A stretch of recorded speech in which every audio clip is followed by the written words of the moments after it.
अब आप बताइए, छोटे भाई बड़े भाई को बोल रहे हैं और बड़े भाई देख रहे हैं कि पूरे मेरे नक्शे कदम पर चल रहा है। यानी भारत का कोई मजहब नहीं है, ये हमारा जो वतन है इसका कोई मजहब नहीं है। अगर कोई खुदा को नहीं भी मानता तो भी भारत उसका है। ये भारत की खूबसूरती और ताकत है। मगर दिल्ली के मुख्यमंत्री को यह बताना है कि मैं बड़े भाई से ज्यादा हिंदुत्व आइडियोलॉजी का मानने वाला हूं। ऐसा लगता है कि किसी जमाने में दोनों बिछड़ गए थे किसी मेले में। एक दिल्ली को आ गया, एक गुजरात में रह गए थे। माने ये कोशिश कर रहे हैं कि हिंदुत्व की आइडियोलॉजी को सबसे ज्यादा कौन मानता है। ये जो आपका दिल्ली का मुख्यमंत्री है, ये 2013 का मोदी है। याद रखो आप मेरी इस बात को। अगर कोई ये कह रहा है कि नहीं नहीं वो भाजपा से मुकाबला करने के लिए कर रहा है, तो फिर बताओ यूनिफॉर्म सिविल कोड के ऊपर दिल्ली के मुख्यमंत्री की पार्टी का क्या ओपिनियन है, क्या राय है। मैं यूनिफॉर्म सिविल कोड का खिलाफ हूं। इसलिए खिलाफ हूं कि भारत के संविधान में, आइन में आर्टिकल 29 है, 29 है। राइट टू कल्चर एक अनफेटर्ड फंडामेंटल राइट है। और यूनिफॉर्म सिविल कोड की बात भारत के प्रधानमंत्री वजीर आजम मोदी करके ये चाहते ये हैं कि हमसे हमारी तहजीब को छीन लिया जाए। हमारी तहजीब हमारे मदरसे हैं, हमारी तहजीब मसाजिद हैं, हमारी तहजीब हमारा हिजाब बुर्का और हमारी दाढ़ी है, हमारी तहजीब हमारी किताब है, हमारी तहजीब हर चीज है। जो बीजेपी हमारी तहजीब को खींचना चाहती है यूनिफॉर्म सिविल कोड के नाम पर, तो ये केजरीवाल यूनिफॉर्म सिविल कोड के बारे में एक लफ्ज भी नहीं बोलता है, एक लफ्ज भी नहीं बोलता है।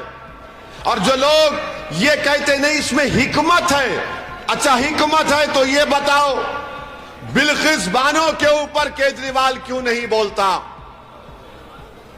बिल्किस बानो के ऊपर केजरीवाल क्यों नहीं बोलता? बिल्किस बानो तो सिर्फ मुसलमानों का मसला नहीं है।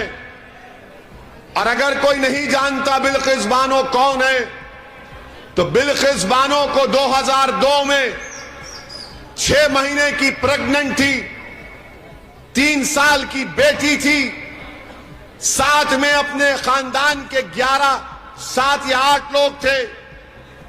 बिल्किस बानो को प्रेग्नेंट होते हुए जालिमों ने उसका रेप, अस्मत रेजी की। उसके बाद उसकी मां का रेप किया और खानदान वालों का रेप किया। उसके बाद उनका कत्ल किया और एक मां के सामने 3 साल की बेटी का सर लेकर पत्थर पर मारकर उस बेटी का कत्ल कर दिया। वो बिल्किस बानो है जिसका मुकदमा मुंबई में चला।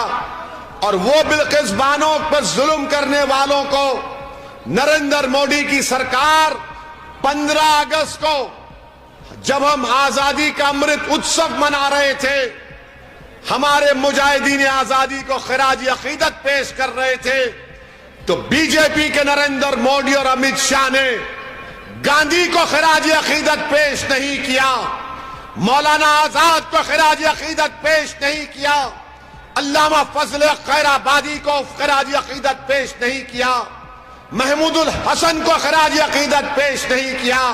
मोदी और अमित शाह ने बिल्किस बानो के रेपिस्ट को, उसके बेटी के कातिलों के खिराज अकीदत पेश किया और उनको जेल से रिहा करवाया।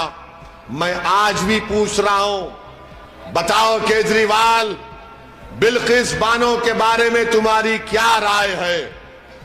बोलो बिल्किस बानो के बारे में तुम्हारी राय क्या है?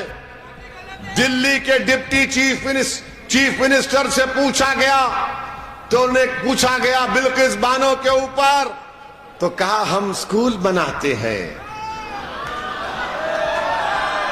पूछा गया बिल्किस बानो का रेप हुआ तो उसने कहा हम टीचर देते हैं। अगर बिल्किस बानो की बेटी जिंदा होती तो शायद वो जामे मिलिया यूनिवर्सिटी में अभी पढ़ती रहती होगी। इंसाफ जब तक मजलूमों से नहीं होगा दुनिया में अमन कायम नहीं हो सकता। इंसाफ सबसे होना चाहिए, किसी मजहब का हो, किसी जात का हो। ये आपका दिल्ली के मुख्यमंत्री का चेहरा है कि नोट पर ये फोटो लगा दो, गांधी की भी फोटो रखो और ये फोटो भी रखो। अरे तू गांधी के पैगाम को नहीं समझा। यूनिफॉर्म सिविल कोड पर 0, बिल्किस बानो पर खामोशी, मगर बार बार ये बोलते हैं कि नहीं नहीं, इनके जो चमचे हैं जो ओखला में फिरते हैं, ये जो केजरीवाल छोटा रिचार्ज के चमचे, वो बोलते हैं कि नहीं नहीं ऐसा नहीं है, भाजपा को हराना है। मेरे भाई, अंधेरे का अंधेरे से मुकाबला नहीं होता, जुल्म का जुल्म से मुकाबला नहीं होता। अंधेरे का मुकाबला रोशनी से होता है, जहालत का मुकाबला इल्म से होता है। अगर कोई चापलूसी करता है और ये कहता है कि नहीं नहीं मैं केजरीवाल का भक्त हूं, तो तुम केजरीवाल के भी भक्त हो और मोदी के भी भक्त हो तुम लोग, क्योंकि दोनों में कोई फर्क नहीं है, दोनों में कोई फर्क नहीं है। मेरी आपसे गुजारिश है कि पहचानिए इन लोगों को कि दिल्ली में जब आप अल्पसंख्यक समाज मुसलमानों के इलाके में आते तो कहते हैं आपसे कि बीजेपी और मोदी को हराना है। जब किसी और दूसरे इलाके में जाते तो कहते हैं कि मैंने यहां पर स्कूल बनाया, हॉस्पिटल बनाया, पार्क बनाया, रोड बनाई, आपको फ्री पानी दिया। अरे केजरीवाल, यही जबान तुम ओखला में आकर बताओ, यही बात आकर ओखला में करो। नहीं करेंगे, डराएंगे बीजेपी से। याद रखिए, कानून सबके लिए बराबर है। बाबा साहिब अंबेडकर का बनाया हुआ संविधान और आईन सबके लिए बराबर है। कानून मोदी के लिए भी बराबर है तो ओवैसी के लिए भी बराबर होगा इंशाअल्लाह। वो गए डराने के दिन, हमारे जिंदगी का फैसला अल्लाह करता है। और अगर आपने देख लिया कि जब फसादात के बाद जब बच्चे जेल में थे तो क्या कोई केजरीवाल का आकर उन बच्चों की, उन घर वालों की पूछा हालत कैसी है? आपने हालात का मुकाबला किया। और आज जो लोग केजरीवाल के चमचे यहां पर फिरते हैं, उसकी गुलामी करते हैं, मेरे सवाल का जवाब दो। खालिद सैफी जेल में है, खालिद सैफी जेल में है और खालिद सैफी की बीवी, उसकी पत्नी, उसकी वाइफ रोते हुए वीडियो जारी करती है कि खालिद जेल में बीमार है, अगर इलाज नहीं होगा तो खालिद को कुछ हो जाएगा। बताओ केजरीवाल के चमचों, तुमको खालिद की तकलीफ याद नहीं आई? तुमको खालिद की पत्नी की फरियाद तुम्हारे दिल को नहीं पिघलाई? अगर तुम्हारे दिलों में धड़कता हुआ दिल होता तो तुम खालिद की बीवी की तकलीफ को अपनी बहन की तकलीफ समझते। मगर अब देखो, ठहरिए, अब देखो आप केजरीवाल का असली चेहरा। उसका मंत्री जेल में है, खालिद से बड़े इल्जाम में, ईडी के केस में खालिद को जेल में इलाज नहीं होता, बीवी रोती है, मगर केजरीवाल के मंत्री के पैर पर तेल लगाया जाता है, हाथ पर तेल लगाया जाता है। कितनी तकलीफ दे बात है कि उसका नाम खालिद है, इसका नाम जैन है, तो नाम के ऊपर भी नाइंसाफी की जाती है। ये आपको सोचना है कि जेल में भी इंसाफ नहीं हो रहा, जेल के अंदर भी इंसाफ नहीं हो रहा है। क्योंकि वो केजरीवाल का मंत्री है तो उसके हाथ को तेल लगाया जा रहा है, पैर को तेल लगाया जा रहा है, खाना लाकर खिलाया जा रहा है और वो खालिद बीमार पड़ा है जेल में। मेरे अजीज दोस्तों और बुजुर्गों, ये फैसला आपको करना है 4 तारीख के दिन। अब रहा सवाल कांग्रेस पार्टी का। कांग्रेस पार्टी बहुत बूढ़ी हो गई है। कांग्रेस पार्टी के जो नेता है 15 साल आपने कांग्रेस को सत्ता दी थी दिल्ली में, 15 साल। अब बताओ कौन सा नेता दिल्ली में है उनका? रोड पर नजर नहीं आता। उनका नेता पूरे भारत में पैदल फिर रहा है, पैदल पैदल पैदल पैदल। चुनाव गुजरात में है, भाई साहब मध्य प्रदेश में है, कैपिटल दिल्ली में लड़ाई चल रही है। भाई साहब बता रहे हैं कि कैसे आरएसएस से बैठकर मुकाबला किया जाता है। तो कांग्रेस को वोट देना वोट जाय करने के बराबर है। अब कांग्रेस में दमखम नहीं रहा। अब कांग्रेस सिर्फ म्यूजियम में रहेगी इंशाअल्लाह ताला। आप देखना,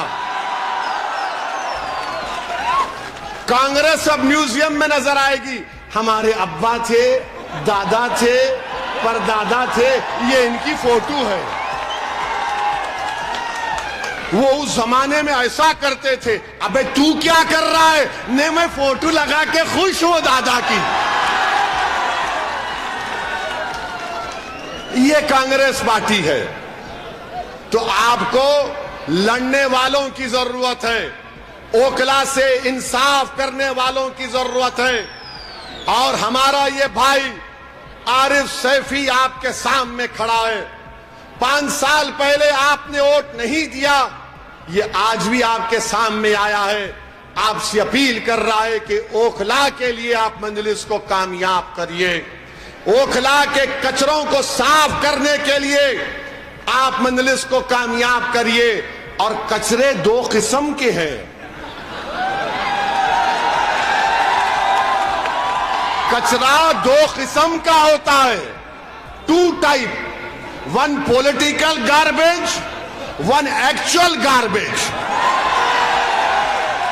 यानी एक जो अहले हदीस मस्जिद के सामने जो कचरा है उसको निकालना, एक जो पॉलिटिकल गार्बेज है, सियासी कचरा है, छोटे रिचार्ज का, उसको भी साफ करना है। तो दोनों को साफ करना है आपको। करेंगे ना आप? करेंगे ना आप? करेंगे ना आप? अरे जोर से बोलो प्यारे, और जोर से बोलो। दोनों कचरों को साफ करेंगे। ओखला में पानी की लाइन आएगी, पानी की लाइन आएगी, अस्पताल बनेगा, अस्पताल बनेगा इंशाअल्लाह ताला। तो आपने फैसला कर लिया कि 4 दिसंबर को ओखला की आसमानों पर क्या नजर आएगा, क्या नजर आएगा। और हम क्या करेंगे? डोरी लेके पतंग। तो 4 दिसंबर के दिन मजलिस को कामयाब करिए। आपका बेहद शुक्रिया। अस्सलाम वालेकुम व रहमतुल्लाहि व बरकातुहू।